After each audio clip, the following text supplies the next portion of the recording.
युद्धजन्य परिस्थितीत युवकांनी केला विजयाचा संकल्प. हनुमान जयंतीला सामूहिक गदापूजन. रामराज्य स्थापनेसाठी सांगली जिल्ह्यात 50हून अधिक ठिकाणी सामूहिक गदापूजन संपन्न. आज संपूर्ण जग युद्धजन्य परिस्थितीच्या उंबरठ्यावर उभा आहे. इतिहासाचे अवलोकन केल्यास लक्षात येतं की युगानुयुगे ज्या युद्धात मारुतीराया विराजमान झाले तिथे विजय निश्चित झालाय. मग ते प्रभू श्रीरामांच्या सैन्यात राहून रावणाच्या लंकेचे दहन करणारे मारुतीराया असोत वा महाभारतात अर्जुनाच्या रथावर ध्वजस्तंभावर विराजमान होऊन अधर्माविरोधात पांडवांना बळ देणारे हनुमान असोत. एवढंच नव्हे तर छत्रपती शिवाजी महाराजांच्या हिंदवी स्वराज्यासाठी समर्थ रामदास स्वामींनी गावोगावी मारुतीरायांची मंदिरे स्थापून जी बलोपासना सुरू केली त्यातूनच स्वराज्याला आध्यात्मिक आणि सामर्थ्याचे बळ मिळाले. आज पुन्हा एकदा देश आणि धर्म संकटात असून सर्वत्र भीतीचं वातावरण निर्माण होतं आहे आणि अशा काळात प्रत्येक हिंदूंमध्ये मारुतीरायांसारखे शौर्य, शक्ती आणि भक्ती जागृत व्हावी आणि येणाऱ्या भीषण आपत्काळात मारुतीरायांच्या आशीर्वादाने हिंदूंचा विजय सुनिश्चित व्हावा या संकल्पनेतून श्री हनुमान जयंतीच्या निमित्ताने हिंदू जनजागृतीच्या समितीच्या वतीने देशभरात 850हून अधिक ठिकाणी हा उपक्रम घेण्यात आला.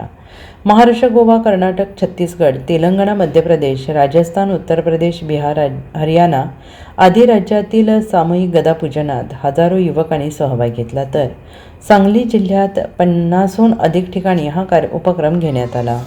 यात प्रामुख्याने सलगरे येथे 55 फुटी हनुमानाच्या मूर्तीच्या ठिकाणी कवठेमहांकाळ तालुक्यातील श्री गिरिलिंग देवस्थान या ठिकाणांचा समावेश होता.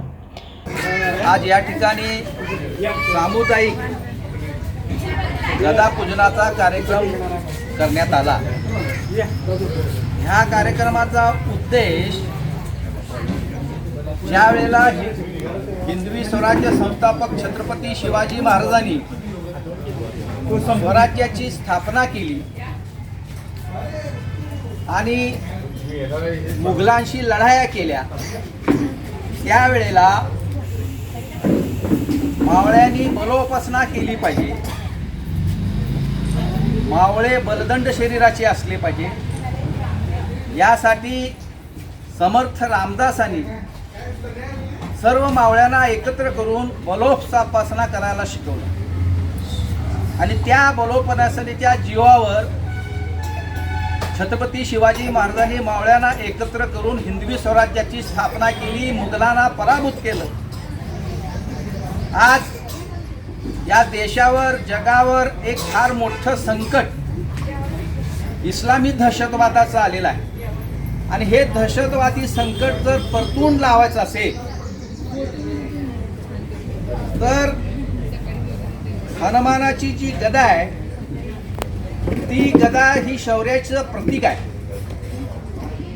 त्यांनी रामाला विजय मिळवून दिलेला आहे